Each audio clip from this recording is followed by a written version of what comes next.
So, you have been described to me as the patriarch of haggis. Yes. Tell me a bit about how you've come to the title. Okay. Well, when I first came to Rhode Island, I didn't know any Scottish people, but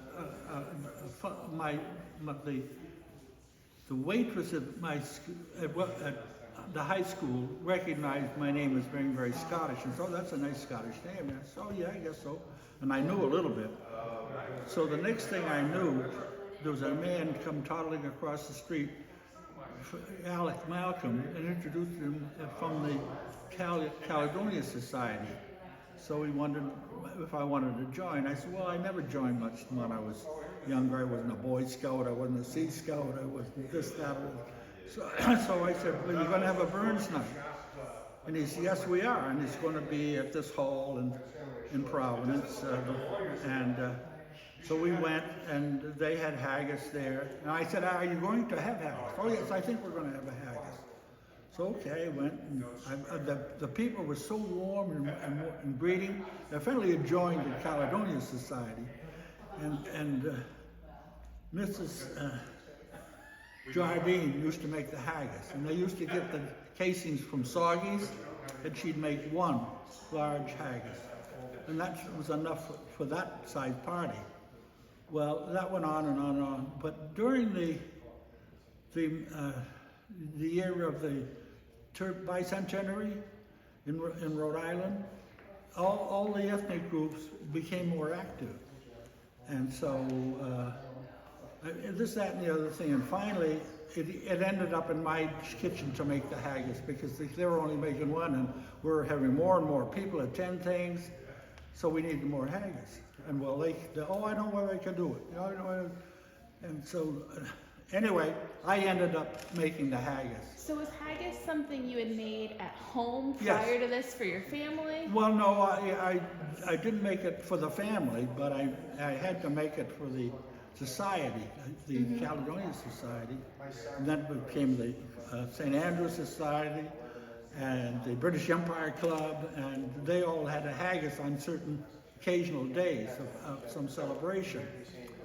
So I ended up making it, and my wife, the guy that was instrumental in getting me into the society, he'd passed on, and so we didn't have a secretary. So my wife said, I'll be the secretary. So we became a team. So we did everything Scottish-wise in my house. And that we started with the haggis, and it grew and grew. So finally, we started making a haggis or two. Finally, we made a haggis for 125 people. So I had a freezer full of haggis. I still have a remnants of it. Oh. So when did you come to Rhode Island? In 1956, I came to teach in the Warwick school system. Okay. From Malden, Massachusetts. From Malden. Okay. In Boston, north of Boston a bit. And how Scottish was your family? And just well, on my father's side, completely Scottish. My mother's side was English and French Huguenot. Okay. But my name is MacLean, which is a great Scottish name, so I stuck with that. And what? So I told you my family's German, but yes. we're not like culturally German. Oh, we're just yeah. German. You know what I mean? Well, my wives were Swiss on the German-Swiss border, so. But they were in this Philadelphia area. That's where they settled. Okay. So does your family were they keeping a lot of the Scottish traditions alive at home? Yeah. What was that like? Yeah. Well, I was up there in about 1929. My mother caught tuberculosis, and she had to be transferred to Prince Edward to stay with her family, and so the kids were all separated between aunts and uncles and so forth. And I ended up with the MacLean side. And my great-grandmother, she was a Curry, but she spoke Gaelic, and my grandfather, MacLean, spoke Gaelic. So when they didn't want me to understand what they were saying, they'd speak Gaelic. But they had all the traditions of old Scotland, and the church and so forth. Yeah. So haggis is kind of an infamous dish. Oh yeah, it was very famous in Scotland. Yeah. It's a traditional skit. Robert Burns wrote the address to the haggis, which is delivered at every Burns supper. So when you were trying to introduce haggis to other people, Well, what do you normally hear from them? Well, we serve it at the Burn Supper we hold it in February. His birthday was January 25th, but there was competitions between the different sites, so we went into February, the first weekend in February, and we provide haggis for every table. Not everybody will eat it or likes it or even will tolerate it, but you have to have it there because that's part of the tradition. So what goes into a haggis? What goes into it? Yeah, what goes into a haggis you make? Well, and traditionally the haggis in Scotland was made with lamb, but lamb is prohibitively expense-wise in America, so we use beef, and we use beef heart, liver, and clod. Clod is like corned beef, but it's beef that's not corn. It's the rough shoulder of the animal, and we grind that up with 3 different meats, then 2 different oatmeals, and suet, and a lot of seasonings too. Pepper should be the predominant one, because I had a friend who was a butcher in Scotland. He said, to make a good salad, you got to have lots of pepper. So we try to do that. But the women do the mixing. My wife started out with the women. I can show you pictures of that. I brought them if you'd like to look at them. I would like to look at them. Yeah. So what does a haggis taste like for somebody who's never had it before? How would you describe it? It's on the spicy side, and it's granular. If it's cooked right, I've seen some terrible haggis, I'll tell you, in my day. One time the British Empire, St. Andrew's Society ordered the haggis from New York, and they stuck because when you address the haggis, you cut it open, and it opens up, and it's a warm, reeking rich. That's the part of the wording, and the man stuck the knife in the haggis, and it came out like soup. It was terrible, and they paid a lot of money from this haggis from New York. Terrible.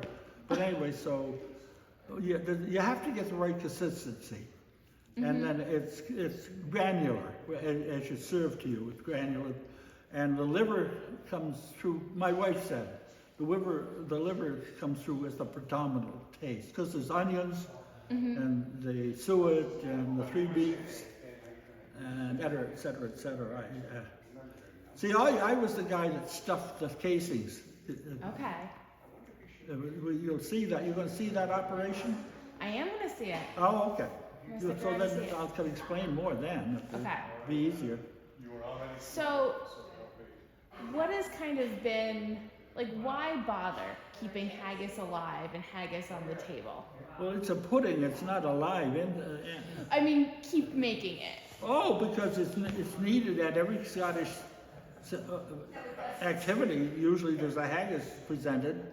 But at Burns Night, it's number 1. So why is it needed? Why is it needed? Yeah. For ceremonial purpose?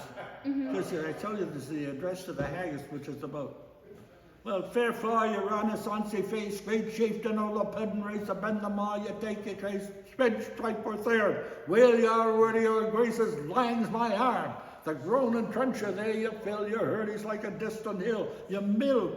Pinned would make a mill in time of need, while through your pores the amber dews distill like honey ditch. The snipes see rustic labor cut you up with ready slide, gushing your rushing entrails bright like honey ditch. And that, what a glorious sight, warm, reeking, rich. And then horn for horn they stretch and strive, deal take the hindmost, all they drive, till all the well fly. The kites, this is the stomach. Yeah, dress are spent like drums. An old good man most like to ride. Split, bethanked hums. Is there the door his French ragout or olio that would star, so fricassee would make him spew with perfect scunner, looks now with sneering, scornful do. You on sick a dinner, poor devil, see him o'er his trash, as feckless as a withered rash, his neve, a knit, through bloody field to dash, how unfit But mark the rustic haggis fed, the trembling earth resounds his tread. Clap in his woolly neva blade, he'll make it whistle, and arms and legs and heads will snid like taps of thistle. Ye powers that make mankind your care, and dish him out his bill of fare. Old Scotland wants no drops and luggies, but if you give her, if you wish her a grateful prayer, you give her a haggis. Give you a haggis. So that's it. You have that memorized. Yes, you have that I down. do, yeah. That's impressive. I've done it many, many times in many very venues. I used to do it in Newport at the reading club down there, reading room. You know the reading room? I have not been to the reading room. I Oh, know yeah. of it though. Yeah. It's all men's club. Mm-hmm. And then they come there and they just put up with me because of a chance to come and drink and play cards and smoke cigar. They said, "What the hell are you talking about, John? What are you saying?" I said, "Well, okay." You know, and I went and did that there several times, and in Boston and Maine, different. There are Scottish societies all over the country, and in New England there's a big society in Boston. There used to be, but we're a small group now. There's not much immigration of Scots. Yeah. You know, there was a time that was called the brain drain when just after World War II, a lot of the Scots were coming over because they're good scientists, in good position, and then Brown was bringing them in, Brown University. They had an international club up there, and they'd hire these professors from Scotland to teach in their university. So how does it feel to have been a member of this club for so long and to reach this anniversary? Well, I was drawn into it, explained by Alex Malcolm, but when I was in one, then there was another one. Ended up being one in Boston too, the Scotch Charitable Society in Boston. It's the oldest charitable society in the country. 13 something. I'm on there, I better check the date. Yeah. Yeah, but it's been a long time. What has been the best part about being a member of a Scottish? The camaraderie. Yeah. The Scottish, you know, there are Scots and the wannabe Scots. I'm a real Scot. There are a lot of wannabes, and they come for the entertainment because we have dancing and music and the dinner itself.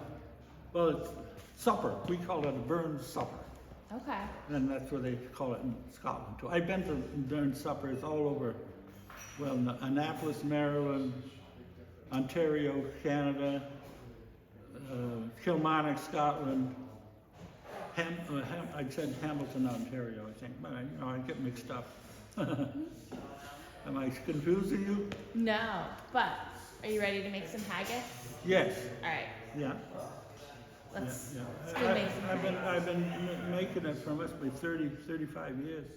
It's a long time. A lot of haggis going It's a lot of haggis. over the dam. Yeah. Yeah, but it was very enjoyable. Can we do the food now? But Yeah. a lot of my John? haggis makers have died. All right. You ready to go make some food, John? Oh yeah, sure. Yeah. All right. So, you getting up or are you gonna turn Oh, around? I'm going to go into